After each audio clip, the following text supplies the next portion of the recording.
नमस्कार, मैं श्रेया शुक्ला और आप देख रहे देश का सबसे भरोसेमंद डिजिटल चैनल वीके न्यूज। खालिस्तानी आतंकी गुरपतवंत सिंह पन्नू की मौत और जिंदा होने की वायरल खबरों के बीच कनाडा ने बड़ा खेल कर दिया है। कनाडा में आए दिन खालिस्तानी गतिविधियों को देखने को मिला, लेकिन कनाडा इस बात से इनकार कर रहा है। कभी भारतीय राजनयिकों के खिलाफ पोस्टर देखने को मिले तो कभी भारत विरोधी रैलियों का ऐलान हुआ। यह ऐलान पन्नू ने निज्जर की मौत के बाद बौखलाहट में आकर किया और भारतीय एजेंसियों को चुनौती दे डाली, साथ ही किल इंडिया के पोस्टर छपवाने की हिमाकत तक की।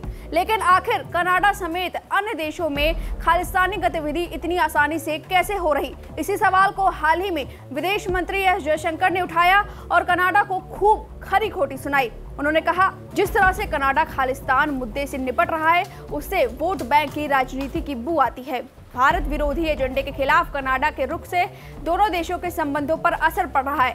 अगर कनाडा द्वारा खालिस्तान को दी गई कई तरह की ढील भारत की संप्रभुता, अखंडता और सुरक्षा के लिए खतरा पैदा कर सकती है, तो भारत भी इसका मुंह तोड़ जवाब देने के लिए तैयार है। जिस तरह से कनाडा खालिस्तान मुद्दे से निपटा है, ये लंबे वक्त से चिंता का विषय रहा है। इससे तो यही स्पष्ट होता है कि कनाडा वोट बैंक की राजनीति से प्रेरित है। इस मुद्दे ने भारत और कनाडा के द्विपक्षीय संबंधों को कई तरह से प्रभावित किया है। हालांकि जयशंकर की लताड़ के बावजूद कनाडा ने इस सब से इनकार किया है। भारत के विदेश मंत्री जयशंकर के बयान पर कनाडा के पीएम जस्टिन ट्रूडो की प्रतिक्रिया आई है। ट्रूडो ने एक बयान दिया जिसमें साफ नजर आ रहा है कि वो खालिस्तान के मसले पर अपना बचाव कर रहे हैं। पिछले दिनों कनाडा में भारत की पूर्व पीएम इंदिरा गांधी की हत्या का जश्न मनाते हुए झांकी निकाली गई थी। ट्रूडो से इसी से जुड़ा सवाल पूछा गया।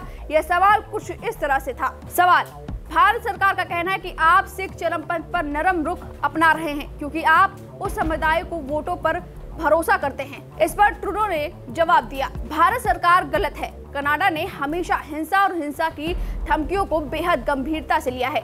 हमने हमेशा आतंकवाद के खिलाफ गंभीर कार्रवाई की है और हम हमेशा करेंगे। हमारा देश बेहद विविधतापूर्ण और अभिव्यक्ति की स्वतंत्रता हमारे पास है, लेकिन हम यह भी सुनिश्चित करेंगे कि हम हिंसा और उग्रवाद के सभी रूपों का मुकाबला कर सके। इस बयान के बाद साफ साफ देखा जा सकता है कि ट्रूडो उस पीएम के तौर पर देखे जाते हैं जो अक्सर खालिस्तान के प्रति नरम रवैया अपनाते रहते हैं। साल 2018 में जब वह भारत आए थे तो उनके दौरे पर एक बड़ा बवाल हुआ था। वह ट्रूडो का पहला दौरा था और उनके साथ खालिस्तानी आतंकी जसपाल अटवाल भी आने वाला था, लेकिन आखिरी मौके पर भारत की आपत्ति की वजह से उसका आमंत्रण सरकार की तरफ से कैंसिल कर दिया गया। लेकिन अटवाल की फोटोग्राफी ट्रूडो की पत्नी सोफी के साथ सामने आई और उन्हें जबरदस्त आलोचना का शिकार होना पड़ा। देखने वाली बात यह है कि कनाडा भारत के बाद दुनिया में सिखों की सबसे बड़ी आबादी वाला देश है और राजनीति एक बड़ा कारण हो सकता है इस नर्म रवैये के पीछे। लेकिन राजनीति का असर कहीं भारत की विदेश नीति पे देखने को न मिले और कनाडा के प्रति रुख भारत कहीं सख्त न बना ले, क्योंकि विदेश मंत्री एस जयशंकर ने साफ और खुले तौर पर जमकर लताड़ लगाई है और उन्होंने कहा है कि अगर ऐसी गतिविधियां, खालिस्तानी गतिविधियां देखने को मिली तो इसका असर रिश्तों पर पड़ेगा।